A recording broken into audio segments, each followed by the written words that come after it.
Can you start off by talking about this latest revelation having to do with Apple iPhones and iPads?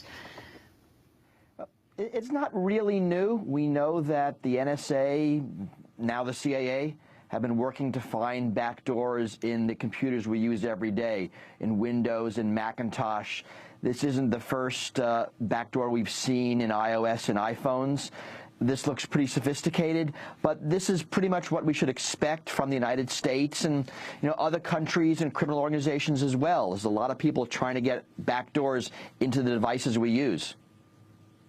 What about this problem in terms especially of commercial or corporate surveillance, that the public are willingly giving up their data in exchange for some kind of reduced price or more efficiency in their ability to communicate? This apparent willingness on our part to give away this trove of information about ourselves.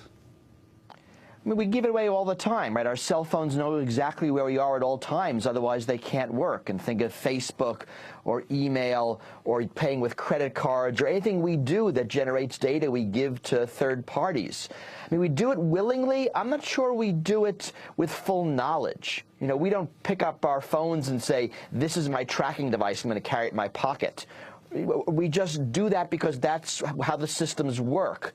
So when people are asked, do they value privacy, they say yes, uniformly. And I think people really don't think fully about what they're giving up when they go onto Facebook or use Gmail or do any of these services where data is collected. You write that the powers that surveil us do more than simply store this information. Corporations use surveillance to manipulate not only the news articles and advertisements we each see, but also the prices we're offered. Explain. Well, this is what we see. Companies are using surveillance for persuasion, for advertising. And it's sliced very finely personally.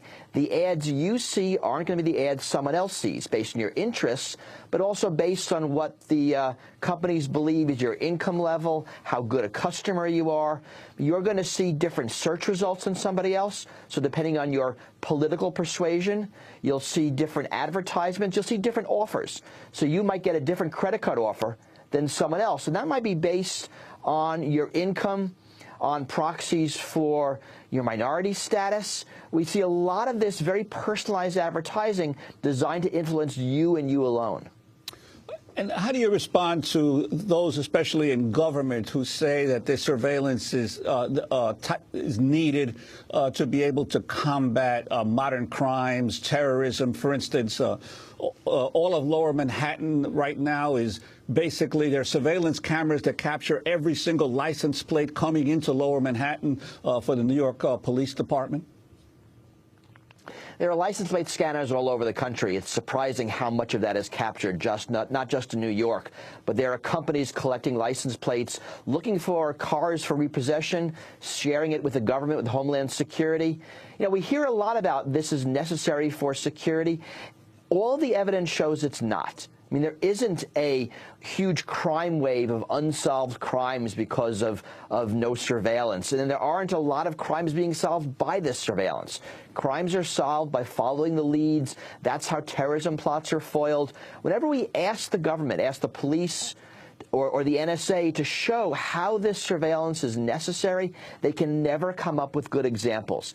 Occasionally they come up with examples that don't pass scrutiny. But this really does seem to be we're collecting it because we can, not because we need to. Can you compare government surveillance with corporate surveillance? They're very similar, and I look at it as a partnership, the public-private surveillance partnership. One is caused by fear, right? We fear criminals, we fear terrorists. That's government surveillance. The other, as you said, it's convenience. We like the iPhone. We like the free services we get. They both collect data, very intimate data, where we live, where we work, what we're interested in, what we're saying, who we're speaking to, who we're intimate with, and they share it back and forth. Data that's illegal for the government to collect, they purchase from corporations. Corporations purchase data from the government. It goes into databases. In the United States, it's bought and sold, and profiles are generated, and those profiles are used in both cases to pigeonhole us, to make decisions about us. Maybe whether we can get a mortgage, maybe whether we can board an airplane, maybe what sort of credit card offer we see. They're all used to judge us, and in all cases, we don't have the ability to look at the data, to correct the data, to see why we're being judged and how we're being judged. We're being judged in secret.